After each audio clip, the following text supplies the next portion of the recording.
Hello students, today we are going to start a new chapter, separation of substances. Now let's understand mixture. Here is the mixture of sugar and sand. This mixture is up to substances which are called constituents, or you may say components of a mixture. So we can define mixtures as materials which contain two or more substances in any proportion are called mixtures. Thus, any mixture contains two or more different kinds of particles. A mixture may be a solid, may be a liquid or gas. For example, sugar and sand, water and oil, dust in air, etc. Most materials which occur on the earth are actually mixtures of two or more substances. Milk, soil, air and even natural water are mixtures. All these mixtures contain one or more useful substances. These useful substances can be obtained from their mixtures by simple methods, or you may take by the physical methods. Now, classification of mixtures. All mixtures can be divided into two categories: heterogeneous mixtures and homogeneous mixtures. Heterogeneous mixtures in which particles of the substances present can be seen easily are called heterogeneous mixtures. See, some examples of heterogeneous mixtures are water and oil. Dear students, you can easily see the layer of water and oil separately in this mixture. Next, chalk in water. Chalk is insoluble in water, so you can easily see particles of chalk in water. Next, dust in air. Now, mixtures such as sand plus iron fillings, sulfur plus iron fillings, these all are the common examples of heterogeneous mixtures. Now move on to homogeneous mixtures. Mixtures in which the particles of the substances present cannot be seen are called homogeneous mixtures. Some examples of homogeneous mixtures are solutions of sugar and salt in water, cold drinks and syrups, etc. Mixtures of sugar, color, flavoring agent in water. Air, it is a mixture of different gases like nitrogen, oxygen, carbon dioxide, etc. Now, the next topic, pure and impure substances. Pure substance, a single substance of a definite composition, is called a pure substance. For example, pure iron, pure copper, pure gold, pure oxygen, etc. are pure substances.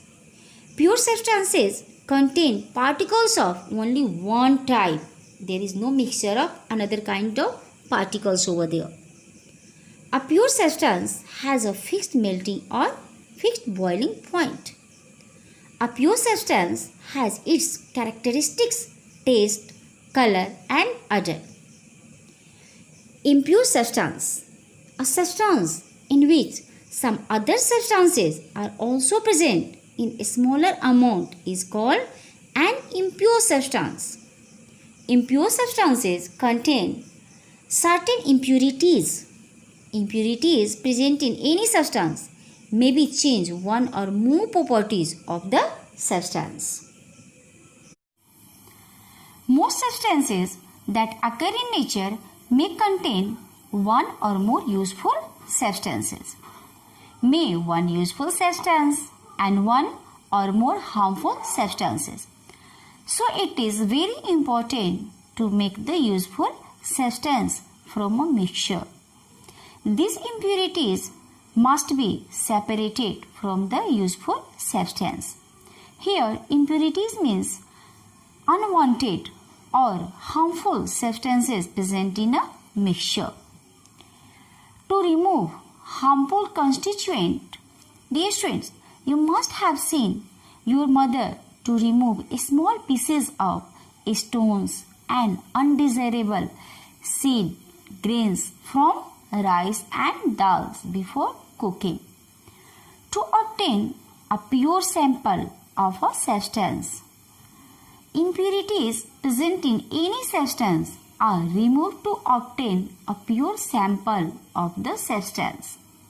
Pure substances are needed in medicines, research, industry, and also in daily use. Now next, to obtain useful constituents. Dear students, you must know the use of petrol, diesel, kerosene, etc. These all are fuels obtained from crude petroleum by a method called fractional distillation. This crude petroleum is obtained by drilling through the earth and non-porous rock above it. This is a black liquid. Why? Because it contains many impurities in it. So, it needs to remove its impurities to make useful substances like petrol, diesel, kerosene, etc. Because of its importance in today's world, it is known as black gold. So, how can we remove impurities present in crude oil by the fractional distillation? Now, may question arise in your mind, what is fractional distillation means?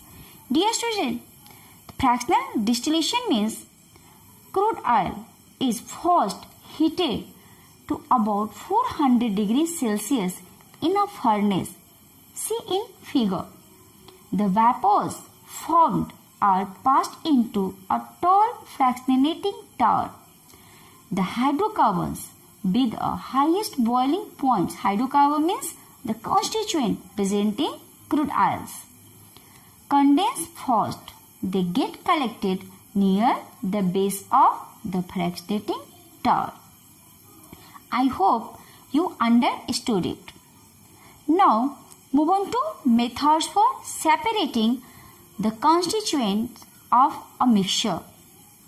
Some commonly used methods for separating the constituents of mixture are: first one is separating a solid from other solids.